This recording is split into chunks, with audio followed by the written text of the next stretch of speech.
নমস্কার বন্ধুরা। পশ্চিমবঙ্গ রাজ্যের সরকারি কর্মীদের মহার্ঘ ভাতা মামলার এক নতুন মোড় নিয়েছে। সংগ্রামী যৌথ মঞ্চের পক্ষ থেকে সুপ্রিম কোর্টে একটি যে লিখিত আবেদন জমা দেওয়া হয়েছে তা প্রকাশ হয়েছে, যা এই দীর্ঘ লড়াইয়ে কর্মীদের জয়ের সম্ভাবনাকে আরও উজ্জ্বল করেছে বলে অনেকেই মনে করছে।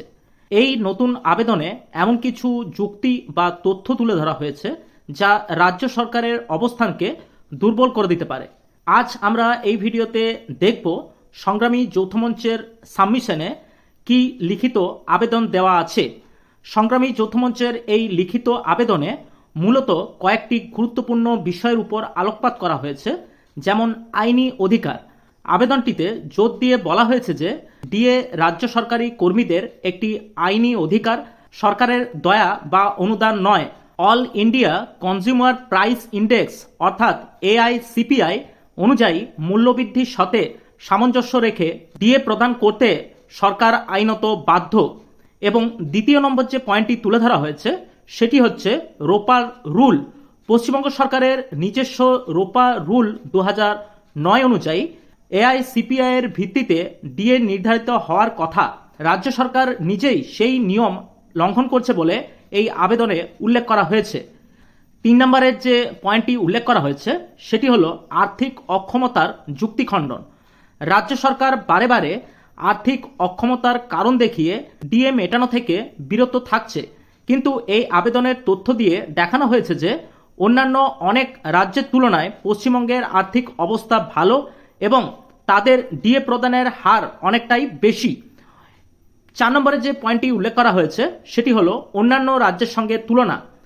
কেরালা, মেঘালয়, সিকিমের মতন রাজ্যগুলির উদাহরণ দিয়ে দেখানো হয়েছে যে তারা নিয়মিতভাবে এবং কেন্দ্রীয় হারের কাছাকাছি ডিএ প্রদান করে, এমনকি কিছু কিছু ক্ষেত্রে তাদের পে কমিশন পশ্চিমবঙ্গ থেকেও উন্নত। সর্বশেষ যে পয়েন্টটি উল্লেখ করা হয়েছে সেটি হলো বৈষম্যের অভিযোগ। সেখানে বলা হয়েছে রাজ্য সরকার ডিলিবারেটলি কর্মীদের মধ্যে বৈষম্য সৃষ্টি করছে।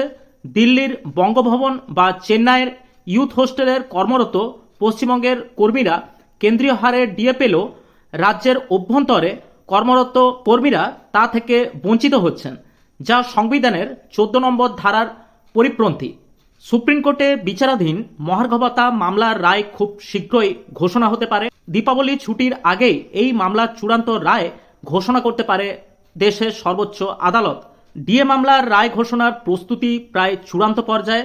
জানা গিয়েছে দীপাবলি ছুটির জন্য 20 অক্টোবর থেকে 25 অক্টোবর পর্যন্ত আদালত বন্ধ থাকবে, তাই তার আগেই মামলার এই রায় ঘোষণা হওয়ার সম্ভাবনা প্রবল, এমনটাই কিন্তু জানা যাচ্ছে। রাজ্য সরকার এবং কর্মচারী সংগঠন উভয় পক্ষই তাদের নিজ নিজ যুক্তি এবং দাবির সাপেক্ষে লিখিত তথ্য জমা দিয়েছে। দীর্ঘ শুনানির পর ডিভিশন বেঞ্চে এখন চূড়ান্ত রায় লেখার কাজ চলছে। এই মামলার রায় রাজ্য সরকারের বিপক্ষে গেলে সরকারের উপর বিপুল আর্থিক বোঝা চাপতে পারে।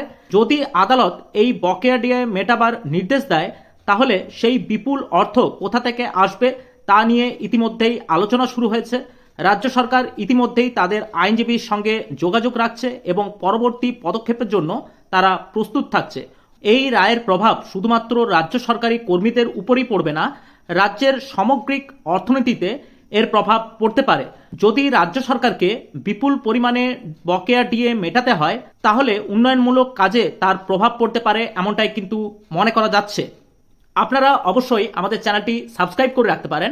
এই মামলার রায় নিয়ে পরবর্তী আপডেট পেলে অবশ্যই সেই আপডেট ভিডিওর মাধ্যমে আপনাদের কাছে তুলে ধরব। আজ এই পর্যন্তই, দেখা হচ্ছে পরের নতুন কোনো ভিডিওতে। নমস্কার, ভালো থাকবেন, ধন্যবাদ।